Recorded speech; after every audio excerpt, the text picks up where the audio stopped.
Let's use the autonomous vehicle data that came from class 4. The file is called all AV data 305, and I put it again with this leveling up exercise so that you can easily find it. I'm going to pull it in to jump. There's only one file here, tab, so I'm going to go ahead and import. And then, if you recall in class, we said that we have a total score for each country. Countries are also given the indication of what region they belong to. And then we have individual scores for policy and legislation, for technology and innovation, for infrastructure, and for consumer acceptance. Now we had to do two things to fix this data. In policy and legislation, if you remember, we had to go and we clicked on the column, we looked down the data, and we saw that this record here had 7.1 blank 2. We were talking about fixing dirty data. And so we clicked right in that cell and changed that by deleting the extraneous space. Then I clicked in the top of the column, right-clicked, and I said column info, and I said let's change that to numeric and change it to continuous. So now all of our continuous variables here are the ones that we want. And by the way, you can move these around so that you can organize them so that they make sense to you and that they're convenient. I'm just going to move this one up here. All of the ranks I can put together also. So infrastructure should be up there. Rank, rank, rank, rank, rank. I can then highlight all of those, right-click, and say group them together, and that'll kind of get them out of the way for us. So year also we could change to be a nominal value since we're not going to be doing any calculations based on year. And the last thing was with country. It turns out that in order to map this in JUMP, we need to change the name of the Netherlands. So I am clicking on country, clicking on the red triangle saying recode, and I'm simply going to say recode in place, and I'm going to change Netherlands here, get rid of the there, and then I'll go ahead and say recode at the bottom here, recode, and then I should save this as a JUMP file just in case. So let's say save as. Let's put this in our LUG directory here. Exercise 5. There we go. So now we're ready to go. Let's start by getting a sense for what countries we have. So I'm going to go up here and say graph builder. And then I'm just going to pull country on to the grid here. And I'll pull the total score on as well. And this is taking the mean. Over here it says summary statistic. You can see that. So I have some countries that only have 1 year, so I will want to take the average to be able to compare them. And this is showing only the countries that are in the database. The world looks a little bit different when you only see a certain small portion, 25 countries. And this is showing the scale going from small to large here. So this is a fairly convenient way of looking at it. But in fact, other programs do a much better job of displaying data like this. I prepared for you 2 charts in Tableau.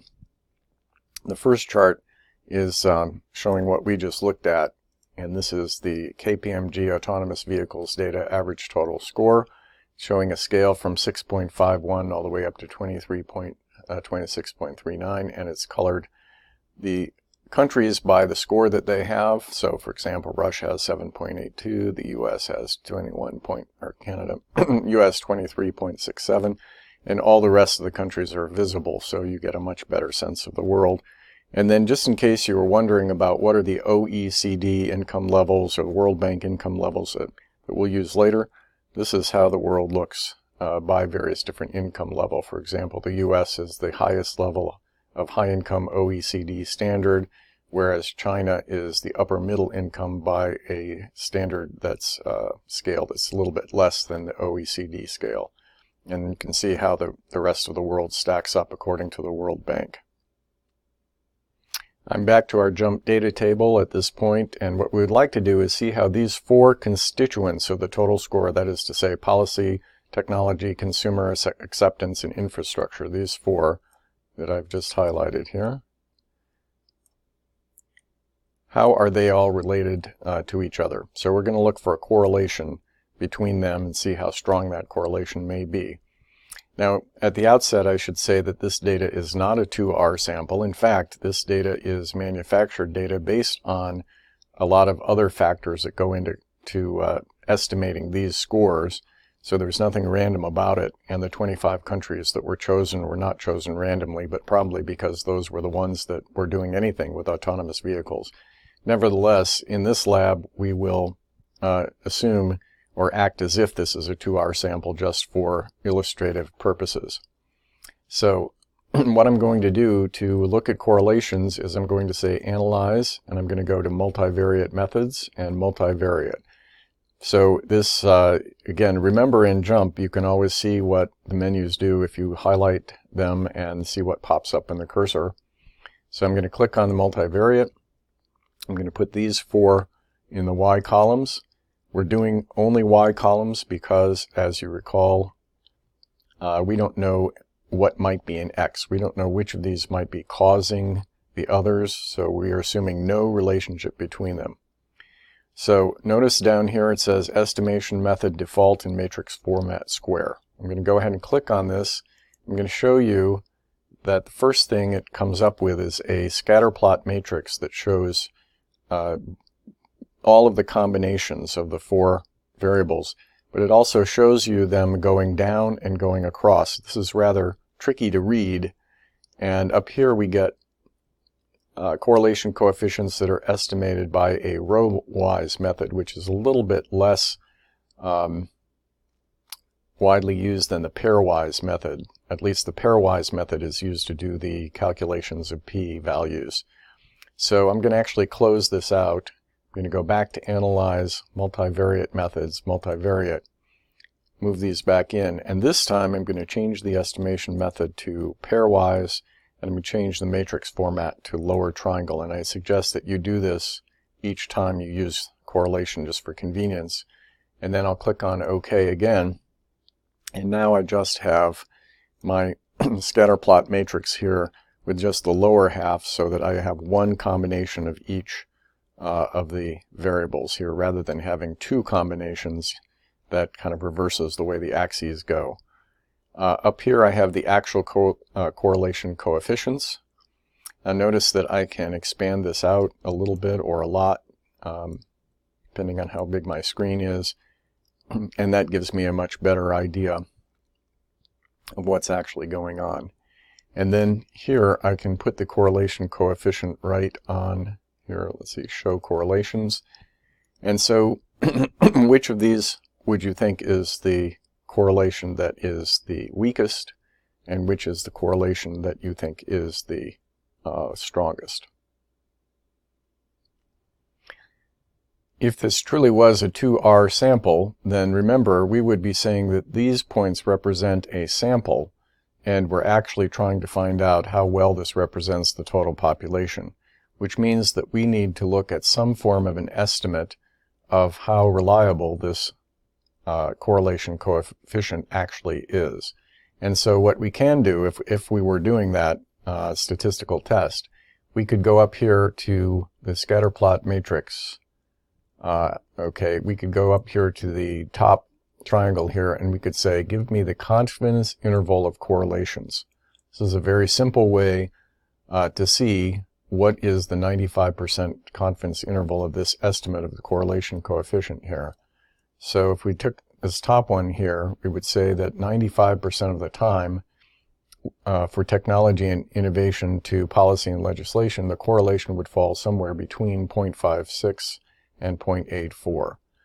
So when we go ahead and say that this is a fairly strong correlation here, you want to make sure that we see how wide is the confidence interval, because if that's very wide, then it could just as well have been that we got a correlation that was much smaller than the one that we saw, or much larger than the one that we saw. Now, the other thing is that none of these correlations cross 0. We don't have a negative to a positive, which means that we are probably going to find that the p-value is significant, because what we're actually doing with correlation with our statistical test is we're seeing whether or not the line is going in this direction, the line is going in this direction, that is to say the way that the correlation is going. If it's like that, it means that we are seeing no correlation between the variables. And if it's going like that, then we're seeing, oh yes, there is a correlation. So let's go down to the bottom here and actually go to the top, and let's say pairwise correlations, and this will actually give us our p-values. And here, once again, JMP calls it the significance probability, but we know that that is their language to say that's the p-value. And you can see that this is significant for every single correlation, and we can see what's happening with the correlation coefficients here. One of the things we really need to watch out for when we do correlations is the possibility that a third variable might be influencing the correlation in one way or another. And if we examine the influence or the effect of that third variable, we may find that the correlation we think is there is not actually there. And so what I'd like you to do is to go ahead and click on the red triangle again, and this time let's get the local data filter, and let's filter by the income level. And I'll click Add on that. And now we have 4 income levels here. I'm also going to click on the red triangle and say Display Options and Checkbox. Makes it a little bit easier. Actually, you know what? I forgot I wanted to do year. So I'm going to delete that, go back to this previous menu, and click on both year and income at the same time using the Control key. Click on Add. Now hold the Control key down, get the red arrow, and say Display Options, Checkbox Display. So now I can do any combination of these that I want to. So right now it's selected all of them, and so I have exactly the same results I got before. JMP, for some reason, changes your scatter plot matrix back to what it was, so I will have to open that up a little bit more if I want to see it the way that it was. And let's close off our, well, let's leave open our correlations here. Let's close off the top one, though, and so that we can see things on the screen a little bit better. And now let's examine what happens if I only look at 2018. So for 2018, it looks like all of the correlations remain fairly strong. If I just look at 2019, it looks like all of the correlations remain fairly strong. So there's nothing revelatory about looking at the individual year, but let's leave 2019 checked, and now I'll hold the Control key down, and I will click on just the high income countries, non-OECD. And at this point, let's open that up. Now, there are only 6 of them, which means that we're not showing a whole lot of points here on our graph. But the points that we do have are extremely highly correlated. Note that JMP is not able to calculate the confidence interval because of the small number. And it does calculate a p-value down here, but it's showing that none of them are significant. And I think probably the reason for that is because of the fact that there are so few examples here. So what do we need to do? The reason, by the way, this says 6 and not 3 is because it's 6 for the entire data set. These numbers do not change based on this filter up here. This is not a context-sensitive filter. So I'm going to click back on 2018 here so that we actually do have all 6 values. And now JMP thinks that that's enough to calculate the confidence interval and the p-value, and we can see that it thinks that these are highly significant probabilities down here, that is to say less than 0.05, and also we see that the correlations themselves are quite high. Sometimes we can get a p-value that is below 0.05 but correlations that are low, and so they would have no significance. But here we can see that for these 6, actually it's only 3 countries, the relationship between all of these variables is quite high. The bulk of our data comes from the high-income OECD countries, and you could make an argument that in some sense all the rest of these are outliers, or we should not include them in the calculations until we get a lot of them. So let's take off 2018 and let's click on high-income OECD and see what we get. And let's expand this out. And lo and behold, it appears that the correlations are vastly different than the ones that we looked at before. Be sure to keep these results handy because there's a question about this on the quiz. So to reiterate, when we actually have all of the data together, and so this is for both years, but let's just say we're going to take 2019 for that. It's a little bit fairer comparison. When we look at all the data together, we see nothing but reasonably strong correlations, and we see p-values that tell us that we can indeed distinguish each one of these from a flat line going across. Remember, if the p-value was greater than 0.05, we would not be able to say that this was not just a random event in the data that we happen to get in this sample, and we could just as well have gotten a flat line, or we could have gotten one that looks like that. But in this case, they're all significant, but we're masking some very important differentials here. So if we only look at every one that is not high-income OECD, all the rest of the countries here, and make sure we get 2019, we get extremely high correlations, and we get very significant results for all of them. So this is the puzzler. Why is it that for the OECD countries that are much more numerous and varied, we get one set of correlations in each of these areas? So for example, if technology and innovation are highly correlated in the rest of the countries in the world, why aren't they highly correlated in the high-income OECD countries? We probably can't answer that question directly from this data set, but if we read the report, which is 50 or 100 pages long and has profiles of every country, we probably can come to some understanding of that. So data alone cannot necessarily answer questions for us that are more qualitative in nature. But let's go ahead and say analyze, tabulate, and let's put in our policy, and let's say we were talking about technology and innovation. Let's put that in, and then let's put in the country, and let's put in our income level above the country here, over here.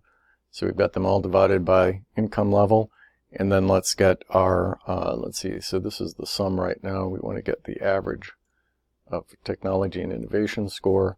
And then let's get our consumer acceptance score over here. And let's put this here.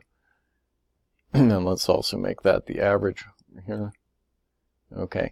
And so when you look at our high income OECD countries here, and you can see how correlated are these here, and where do we have ones that are high and ones that are low, we might be able to see here whether or not there are any outliers. Now, of course, looking at the data this way is one thing, but what if we actually go ahead and say that we'd like to see that on the map? And so it says show chart up here. Oh, that's just a chart down here. But actually, that's not too bad because we can see what the size is of the relative bars. In fact, we're better off going back to the graph builder. So here I'm going to take technology and innovation, put that on the y-axis, consumer acceptance on the x-axis, get rid of this line here. So we have our own little scatter plot matrix here. I'm going to go up to the red triangle and say, give me a local data filter. So I'm going to again say year, and I'm going to say income level, both of those, and add that in. And then I will choose just 2019, and I will choose just the high-income OECD countries. And so this is what our relationship looks like here. And we can see that, yes, indeed, there does not appear to be a very strong correlation here. I can fit a line to this, actually, and we'll see the confidence interval of the line is quite wide. And so that's one way to look at it. We can look at the 95% density ellipse here, which shows us that if we were considering this to be a sample, 95% of the time all the points would fall within this ellipse here. I just misspoke. It's actually the 90% here. If I go under here on points and go down, you'll see the coverage says 90%. I can change that to 95%. I can also add the correlation coefficient, and you can see that it was 0.399. Hopefully that's the same one that we got on the other, looking at the multivariate analysis that we were just looking at. Let's open this up a little bit more. I'm going to take this ellipse off here. Take correlation coefficient off. Here's taking the ellipse off up here. And now let's drag country over to color. That will give us a legend. And then let's say done, so we can get a better look at all of this. And now we can see up here we have, it appears to be Australia. Oh, that's Norway. And so there's a very high consumer acceptance and a medium or high technology and innovation. Over here, though, we have this right here, which is Japan. So also a high consumer acceptance, but not as high a technology and innovation. And down here, we have about the same amount of consumer acceptance, but almost no technology and innovation for Spain. So we might be able to say that in a country like Spain, they're importing the technology that they're using and that consumers are very happy about it. Whereas in a country like Norway, the consumers like the technology, plus they're doing a lot of development in-house.